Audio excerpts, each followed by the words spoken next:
Bismillahirrahmanirrahim. Bismillahirrahmanirrahim. Melanjutkan yang kemarin ya. Jadi kemarin itu air yang bisa digunakan untuk suci ada berapa? 7. Nah dari 7 itu dibagi menjadi 4.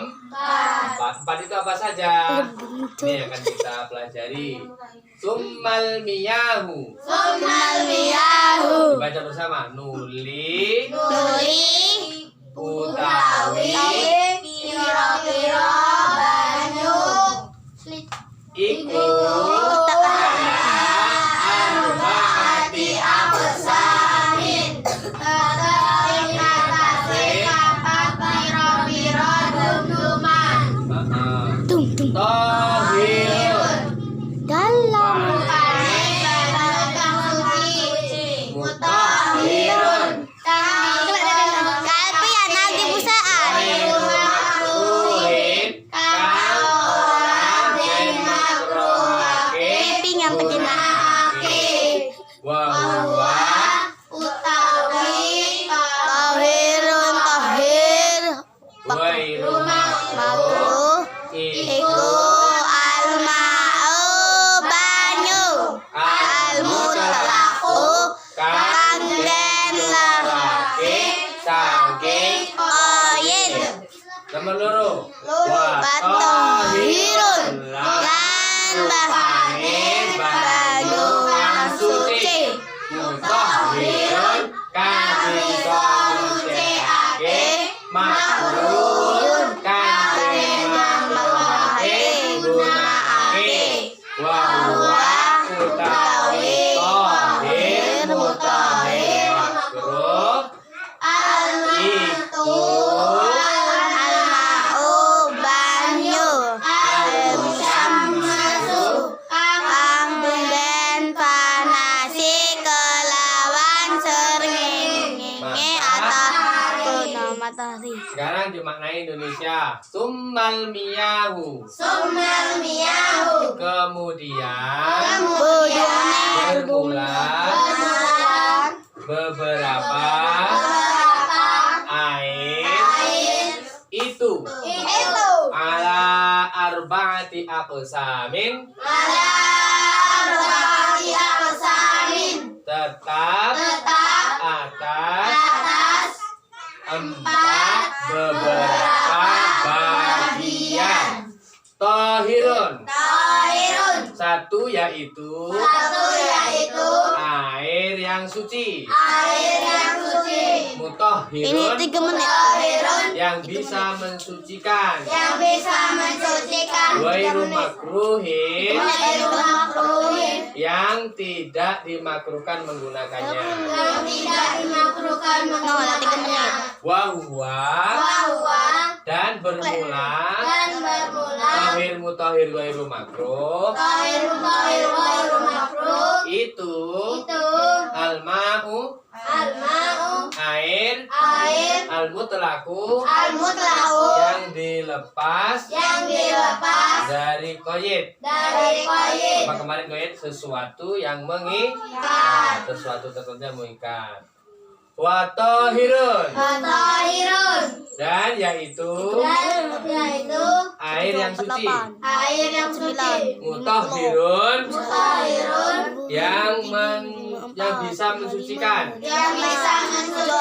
Makruhun yang dimakruhkan menggunakannya. Wa huwa tahir mutahhir makruh.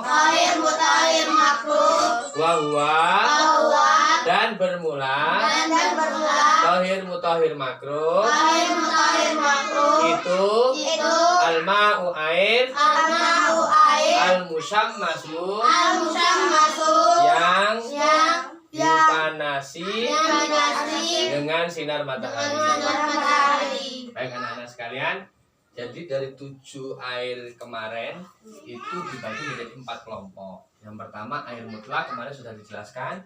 Air mutlak itu air yang tidak terikat dengan nama tertentu. Contohnya kalau yang terikat dengan nama tertentu apa? Air degan, air kelapa, terus air apa lagi itu kan kita pindah kemana saja tetap namanya mengikat namanya. Di gelas ya namanya air degan. Air teh sama air kopi. Kopi ini saya taruh di mana ya? Di ember tetap namanya air kopi karena sudah terikat, namanya itu terikat terus. Beda dengan air hujan dan air yang kemarin sudah dibahas, itu namanya air mutlak. Kita menggunakan bersuci dengan menggunakan air mutlak itu adalah tergolong dengan tohir, mutahhir, ghairu makruh. Nah yang kedua ini yang hari ini akan kita bahas adalah tohir, mutahhir, makruh.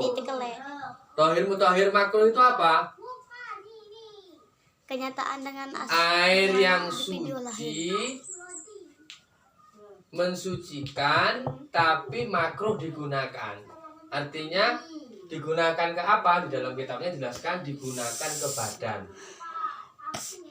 Jadi dimakruhkan menggunakan air ini untuk membasuh badan. Dimakruhkan karena apa? Bisa membahayakan, bisa menjadikan penyakit. Penyakit apa itu?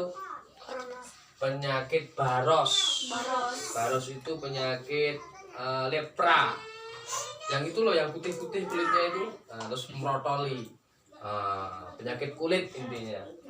Nah ini ternyata tidak itu air apa sih yang dimakruhkan ini? Air yang dipanasi dengan sinar matahari. Berarti syaratnya air itu dimakruhkan, satu, air tersebut harus dipanaskan di tempat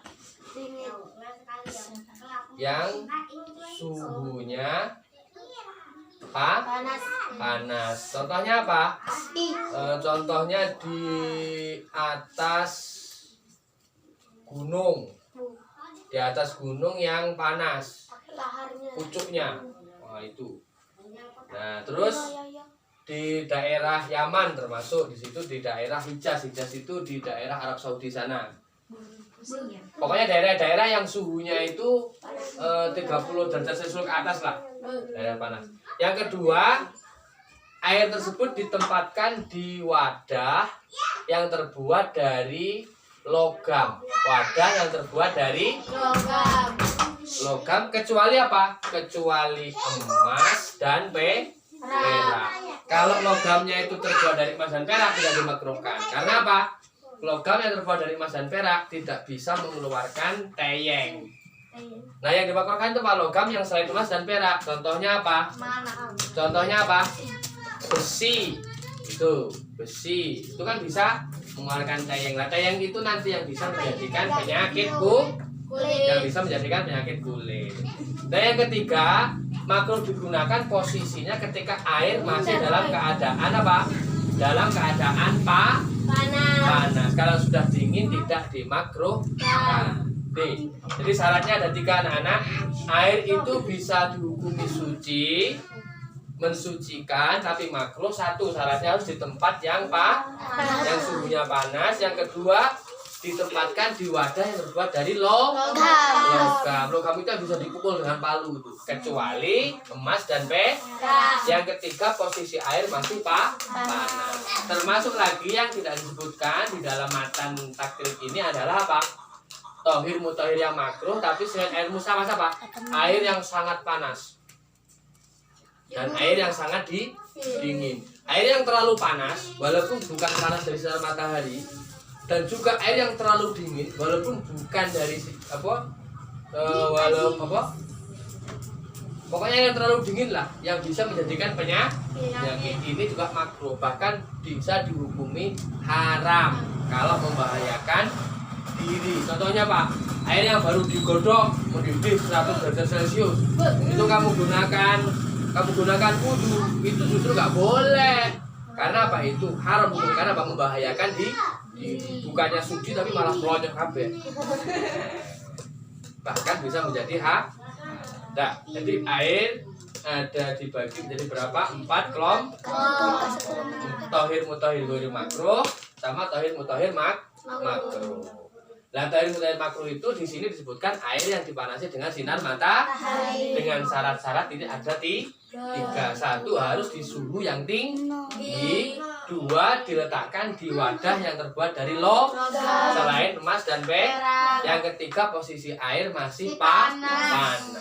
Selain yang di kitab ini disebutkan di sarahnya apa? Air yang terlalu panas dan terlalu dingin itu juga dimakruhkan. Apalagi kalau nyata-nyata membahayakan. Bukan hanya dimakruhkan digunakan di badan, tapi diharamkan. Paham? Nah, kalau sudah, kita tutup mengaji pada sore hari ini dengan membaca Maulaya. Maulaya sholli wa sallim daiman abadan ala habibika khairil khalqi kullihim huwal habibul ladzi turja syafa'atuhu likulli hawlin minal awwali muhtami ya Rabbi bil Mustafa walil maqasidana waghfir lana ma madaya wasi'al karami ya arhamar rahimin ya arhamar rahimin ya arhamar rahimin farij 'alal muslimin subhana rabbika rabbil izzati amma yasifun wa salamun 'alal mursalin walhamdulillahi rabbil alamin. Ada berapa jumlah alat bersuci menurut mazhab Syafi'i? Ada berapa? 2. Apa saja? Debu dan air. Ya balik.